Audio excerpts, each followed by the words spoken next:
কাকলি ঘূর্ণিঝড় রিমিল চলে গেল, কিন্তু এই রিমিলের ক্ষতির প্রভাব কিন্তু রয়ে গেছে এবং সেটি পুরো উপকূল জুড়েই কিন্তু পড়েছে। আমি আছি এই মুহূর্তে বোরহানুদ্দিনের হাসাননগর ইউনিয়ন। এই ইউনিয়নের কিন্তু ইতিমধ্যে ঘরবাড়ি বিধ্বস্ত হওয়ার পাশাপাশি এই এলাকাটি মূলত নদীবেষ্টিত এলাকা এবং দীর্ঘদিন ধরে এই এলাকাটিতে ভাঙছিল। তো সেই ভাঙন এলাকাটি ব্লকের যে কাজ, টেকসই ব্লক, সেই ব্লকের কাছের প্রায় 4,000 মিটারের মতো 4,000 সিমেন্ট ব্যাগ এবং একই সঙ্গে 40,000 মিটার মতো বালু কিন্তু ক্ষতিগ্রস্ত হয়ে বলেছে বলে আমাদেরকে জানিয়েছেন। আমি একটু এখানকার একজনের সাথে কথা বলবো। এই ঘূর্ণিঝড় রিমিলে আপনাদের আসলে কি ক্ষতি হয়েছে এবং এটা আসলে কি করলে ভালো হয়?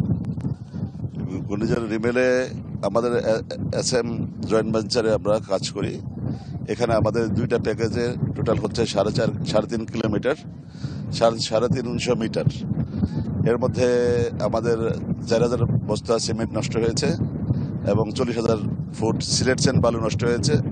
পাশাপাশি আমাদের অনেকগুলি পাথরও চলে গেছে, প্রায় 8,000-9,000 ফুট পাথর চলে গেছে। যার কাজটা আমার যে দ্রুতগতিতে হওয়ার কথা, এই ক্ষতির জন্য আমরা সেটা করতে পারিনি এবং আমরা আশা করব যে পানি উন্নয়ন বোর্ড আমাদের সহযোগিতা যাতে ক্ষতিগ্রস্তরা কিছু পুষে উঠতে পারে সহযোগিতা করবে, এটাই আমাদের। ধন্যবাদ। আমরা শুনছিলাম এখানকার একজন ক্ষতিগ্রস্ত এলাকার কথা। আসলে মূলত ভোলায় প্রায় 13 কিলোমিটার কিন্তু বেড়িবাঁধও ক্ষতিগ্রস্ত হচ্ছে, মনপুরা থেকে শুরু করে বোরহানুদ্দিন, দৌলত খান সহ।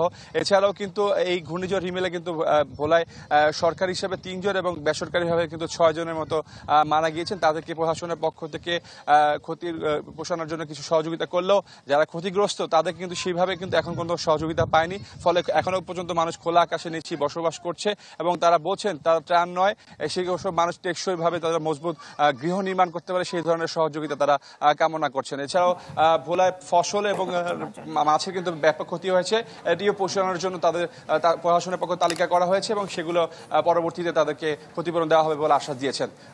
কাকলি, এই ছিল ভোলা।